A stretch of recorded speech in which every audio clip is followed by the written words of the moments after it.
નમસ્કાર, DN TV સમાચાર કક્ષમાં આપ સૌનું સ્વાગત કરું છું। જોઈએ એક નજર આજના મુખ્ય સમાચાર। બચ્ચન પરિવારમાં હરખની હેરી। ऐश्वर्या राय बच्चने बाળકીને જન્મ આપ્યાનું ટ્વિટર પર જાહેર કરતો અભિષેક બચ્ચન।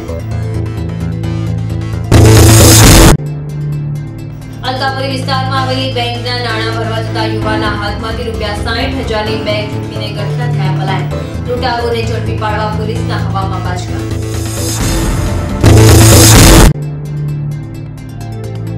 दुर्घटनाમાં માર્યા ગયેલા ફાયર બ્રિગેડના જવાનોના પરિવારને ફાયર બ્રિગેડ દ્વારા ફંડ ઉઘરાવી ₹1 લાખની સહાય। વોર્ડ નંબર 2 ના કાઉન્સિલર જીતેન્દ્ર પટેલ દ્વારા દરેક પરિવારને ₹25,000ની સહાય। હવે છે સમાચાર વિગતવાર।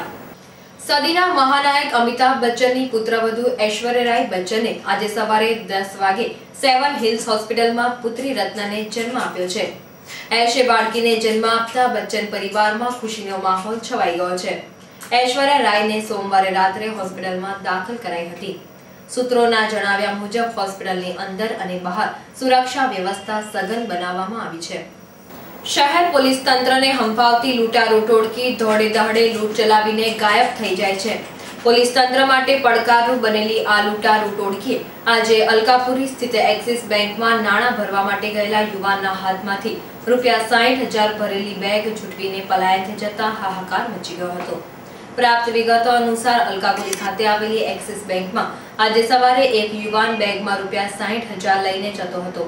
તે દરમિયાન બાઇક પર ધસી આવેલા બે ગઠિયા પૈકી એક જણાએ તેને લાફો મારીને તેના હાથમાંથી પૈસા ભરેલી બેગ ઝૂંટવી ફરાર થઈ ગયા હતા। બનાવ અંગે પોલીસને જાણ કરાતા પીઆઈ સહિતનો પોલીસ કાફલો ઘટના સ્થળે પહોંચી ગયો હતો। શહેર ફાયર બ્રિગેડ માટે ગત 24મી સપ્ટેમ્બરનો દિવસ કાળમુખો બની ગયો હતો। સવારે સિંધરોટ નદી ખાતે હોડકું ડૂબી જવાથી 2 જવાનોના મોત થયા હતા અને તે જ દિવસે સાંજે જીઆઈડીસી ખાતે આવેલી ગીતા એન્જિનિયરિંગમાં ફાટી નીકળેલી આગને કાબૂમાં લેવા ગયેલા ફાયર બ્રિગેડના જવાનો પૈકી 2 જણાનું દાઝી જવાથી મોત થયું હતું। આજે ફાયર બ્રિગેડ દ્વારા ફંડ ઉઘરાવીને માર્યા ગયેલા જવાનોના પરિવારને ₹1 લાખની સહાય આપવામાં આવી હતી। જ્યારે વોર્ડ નંબર 2 ના કાઉન્સિલર જીતેન્દ્ર પટેલ ઉર્ફે લાલાભાઈએ આ પરિવારોને ₹25,000ની સહાય આપી હતી। સર સયાજીરાવ ગાયકવાડની 150મી જન્મ જયંતિની ઉજવણીની તૈયારીઓ થઈ રહી છે। ત્યારે આજે સયાજી હોસ્પિટલ ખાતે આવેલી સયાજીરાવની પ્રતિમાને હેપી ક્લબ દ્વારા અભિષેક કરવામાં આવ્યો હતો। સર સયાજીરાવની 150મી જન્મ જયંતિની ઉજવણી થઈ રહી છે ત્યારે મહાનગર સેવા સદનના સત્તાધીશો જાણે તેમને વિસરી ગયા હોય તેમ લાગી રહ્યું છે।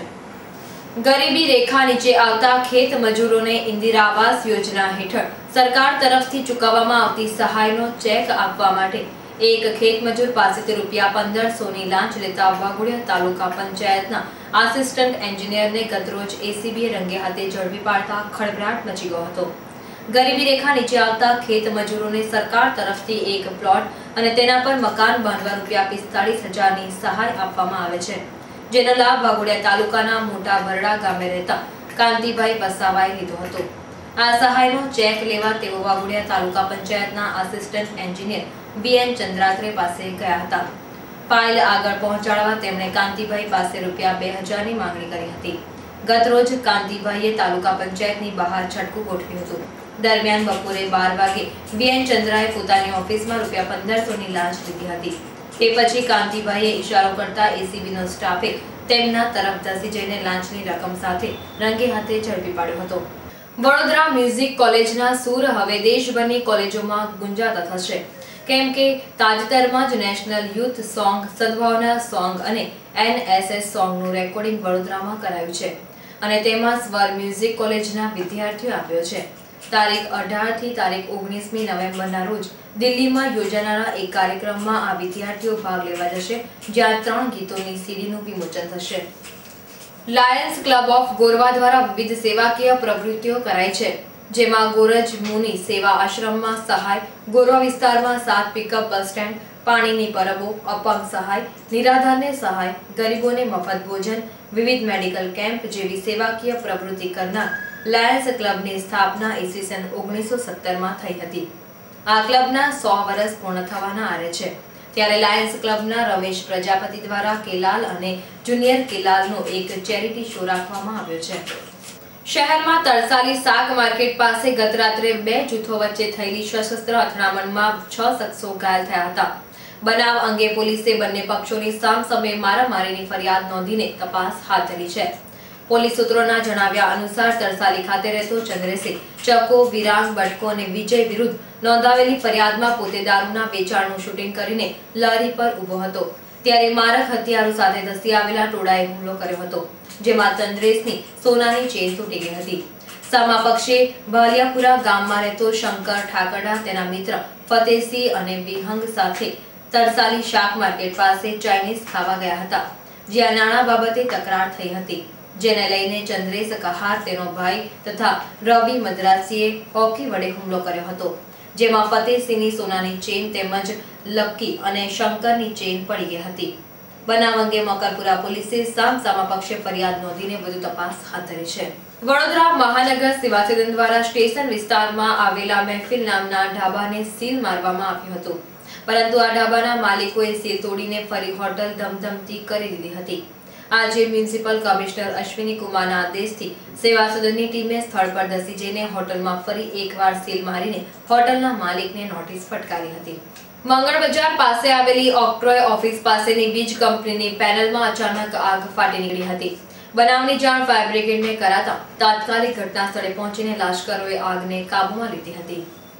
નિઝામપુરા વિસ્તારમાં પારુલબેન વ્યાસ અને તેમની વૃદ્ધ માતા રહે છે.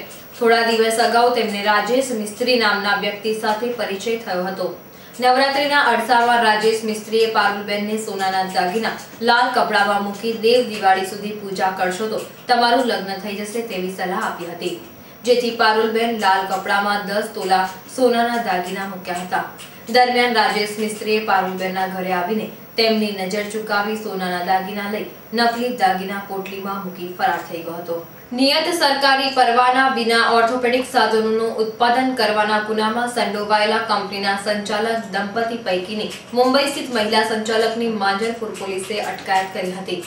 મકરપુરા જીઆઈડીસીમાં એક જ કમ્પાઉન્ડમાં આવેલી ઓર્બિટ ઓર્થોપેડિક પ્રાઇવેટ લિમિટેડ અને બીજે પટેલ સર્જિકલ નામની કંપનીના સંચાલકો વિપુલ મેઘજી કારસરિયા તેમજ મુંબઈ સ્થિત દંપતી હરીશ બી હદવાણી અને ભાવના બહેને ઓર્થોપેડિક સાધનોનું ઉત્પાદન કરવા માટેનું ફરજિયાતપણે લેવું પડતું લાયસન્સ મેળવ્યું ન હતું. તેઓ લાયસન્સ લીધા વિના ઓર્થોપેડિક સાધનોનું ઉત્પાદન અને તેનું મુંબઈથી વિસ્તરણ કરતા હોય રાજ્ય સરકાર અને ફૂડ અને ડ્રગ્સ વિભાગ તેમજ કેન્દ્ર સરકારની CDSCO એજન્સીએ કંપનીમાં દરોડો પાડ્યો હતો. માંજલપુર પોલીસે ભાવનાબહેનની ધરપકડ કરીને વધુ પૂછપરછ હાથ ધરી છે. આ હતા ત્યાર સુધીના સમાચાર. તાજા સમાચાર માટે આવતીકાલે આ સમયે ફરી મુલાકાત થશે. ત્યાં સુધી DN TVની સમગ્ર ટીમને રજા આપશો. નમસ્કાર.